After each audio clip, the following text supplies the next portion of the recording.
Welcome back to my world of stuff. Time to take a look at Spider-Man 2 from 2004, directed by Sam Raimi and starring, of course, Tobey Maguire. Second part of my series looking back at the history of Spider-Man films as the films are re-released across the summer. Spider-Man 2 has been in the cinema this last weekend. Hadn't realised before that they're actually only doing 1 or 2 screenings of these films, so if you want to catch them, you're going to have to be fairly quick. Obviously, you've missed Spider-Man 2, but I will talk about it now anyway because I've watched it again. The good thing about watching these films again, especially these first 3, it does recreate the feeling that you used to get, or perhaps still do get, from reading comics, in that you've got a continuing story and you're watching it week by week in the case of these 3 particular films. One of the things that's always not annoyed me, because it's the nature of the beast, is that these films, superhero films, are based on comic books which come up monthly, but you've got to wait 2 or 3 years to get your next fix of the cinematic adventures of these characters. So much as they represent the characters in the comic books, it doesn't represent the experience of reading comic books, because it can't.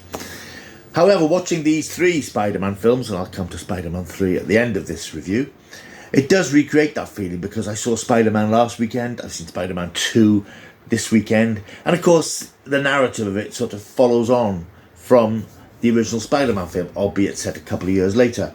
So you do get a feeling of growth and development, the feeling that you would get reading a comic book every month, where you're reading 1 issue and then the threads pick up in the next issue and so on. And that's quite nice. I mean, it's an artificial feeling, obviously, because I'm watching these films on a weekly basis. Then that wasn't the feeling you would get watching them at the cinema originally. I think you'd probably have to watch the first one again to remind yourself of all the details before going on to the second one. But having watched Spider-Man last week, I could appreciate how the threads tie up and continue into the second film. As I said, we are 2 years later, and Peter Parker is in an interesting place. He is Spider-Man, but he's aware of the great responsibility that's come with his great power. He's reminded of that in a sequence with, he has a sort of vision of Uncle Ben, Cliff Robertson, who was killed in the first film. And that's causing a bit of a schism in his personality. He wants to do human things. He wants to have a human life. He wants to have a relationship with Mary Jane, still played by Kirsten Dunst, but is being held back because he knows that anybody who knows him or is associated with him is at risk because of his enemies. Although at this point in time we've only seen one enemy, and that was the Green Goblin in the first film. And the crisis that it's causing him personally is causing his powers to fail. There are several scenes where he can't spin his webs. He's hurtling across the city and his webs fail him. Luckily, because he has super strength, he doesn't suffer too much when he crashes to the ground or crashes onto cars. But he's a bit torn. And he ultimately decides no more Spider-Man. That he recreates at one point, Raimi recreates at one point that iconic comic strip cover of Spider-Man No More, where he throws his costume into a bin and walks away. And that's very nicely done. I think it shows how familiar Raimi was with the history of comics, or at least knew the history of comics and knew the iconic moments that were worth recreating. Behind all this, of course, we also have Harry Osborn, played still by James Franco. He's bitter at Spider-Man, who he feels caused the death of his father Norman in the first film, and he's swearing revenge on him. You've got J. Jonah Jameson, still played brilliantly by J.K. Simmons, who detests Spider-Man and thinks he's a menace. And you've got the added problem of Dr. Otto Octavius, played by Alfred Molina. He's a scientist that Peter Parker in high school is working on doing a project about, and he gets a chance to meet him because he's friendly with James Franco's Harry Osborn, who's funding some of his projects. He's working on a sort of an AI project which will allow 4 mechanical arms controlled by a relay in the back of the head that connects to the brain, which will give people extra sort of mobility and extra working capacity and so on. But there's a terrible accident. The device gets fused to him, it twists his mind, and then he goes on a bit of a rampage. His laboratory's destroyed, his wife is killed, he becomes obviously twisted and bitter about this, and he tries to recreate the experiment. He tries to create a new lab on an old waterside warehouse. He's indulging in bank robberies to fund himself. Spider-Man finds himself pitched into conflict with this new tentacled supervillain. And that's the story of the film, really. It's Peter coming to terms with himself, coming to terms with his place in the world, and having to deal with the threat of Doctor Octopus and all the other things which are sort of spinning round. Spider-Man 2 is often still claimed as being the best superhero movie ever. I don't think that's the case, because I think you've got things like Avengers and you've got things like Infinity War, which I think are better films and better superhero films. But Spider-Man 2 is still a great film and is still the best Spider-Man film, possibly until No Way Home. I'll have to watch No Way Home again in a few weeks' time to see how that stands up. And I've seen it a few times. It's the most recent film. It is massive fan service, of course. But I think it's a damn good film and hugely entertaining. But Spider-Man 2 in itself is great fun. It's really very well done.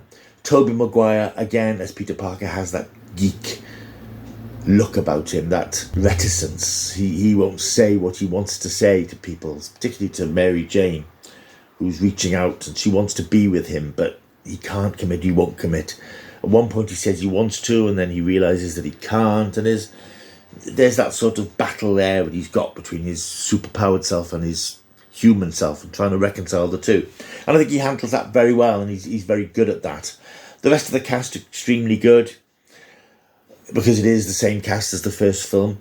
Rosemary Harris, playing Aunt May, has a lot more to do in this film, actually. Here she discovers that Peter is not exactly responsible for the death of Ben, but could perhaps have stopped it.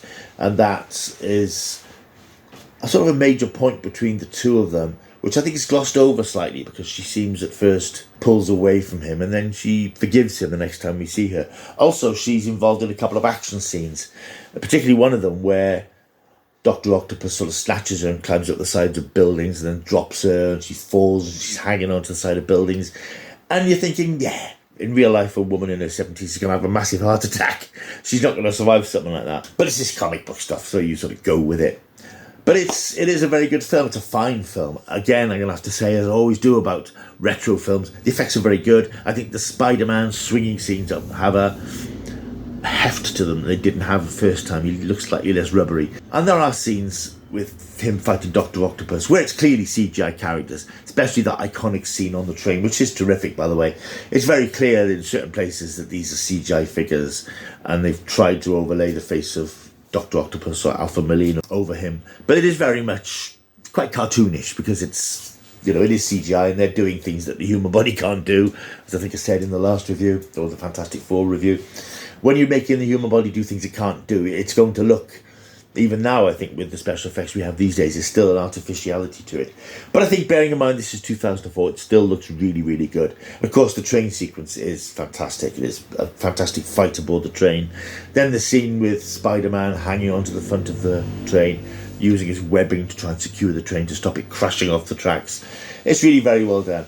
I think one of the things that annoyed me slightly about these films is the number of times Peter Parker sort of takes off his mask to reveal that he's Peter Parker under the Spider-Man mask, and he does that particularly on the train scene, and people see who he is, because they don't know who Peter Parker is. And this is always a difficulty when you're making a film about a superhero whose face is enclosed. It was the same problem with Iron Man. You need to see the face of the actor you're paying for. So we had those scenes where we were looking behind the mask to see Robert Downey Jr.'s face, and very often he'd take the mask off. But it's a minor criticism, really. It's a good film. It does stand up very well. I enjoyed it enormously. It rattles along, it flies along. It has a slightly different feel to the films we have these days, because I think that Marvel films these days have a look and a style and a pace to them. This is pre all that. Even now, here we're 4 years before the MCU. So it feels like a film about superheroes rather than a superhero film as we know them today, where there is a very specific style and tone. This feels very much like Sam Raimi doing horror in a way as well, because there's some quite nasty scenes with Doctor Octopus when he wakes up and these things are melded to him. He's throwing the nurses and all the hospital staff around. There's no blood, but he's throwing people against the wall, and the suggestion that he's slicing them open. So it has its nasty moments. But all in all, it's an absolutely quality film, and I think the ending is rather nice, because Mary Jane knows who he is now. She knows he's Spider-Man. She says she always suspected. And they're about to come together. I mean, it's slightly cheesy. It's the day of her wedding, and she runs into Peter's arms, and he has to answer the call because he hears a police siren and flies off as Spider-Man, which sets up where we go in the next film. Spider-Man 2, hugely enjoyable. If you saw it in the cinema on the weekend, why not leave a comment down below? A couple of people last week did say they'd seen Spider-Man in the cinema the first time. I'd be interested to hear what you thought of this one if you've seen it in the cinema, or just your thoughts on the film generally, how it's aged over the years. Next week, Spider-Man 3. I'm slightly apprehensive about this because I know it has a bad reputation. My memories of it aren't particularly positive. However, open mind, and again, I'll be watching this as part of this trilogy, this ongoing story of these characters, so that'll be quite nice that it will compact them together. So perhaps it will be better than I remembered. We'll find out next week. Right, thank you for watching. Hope you enjoyed this video. Do the good, decent thing. Like and subscribe, please, if you don't mind. Press that subscribe button. Press that like button. Leave a comment. I will see you soon. Until I do, yeah, keep taking the stuff.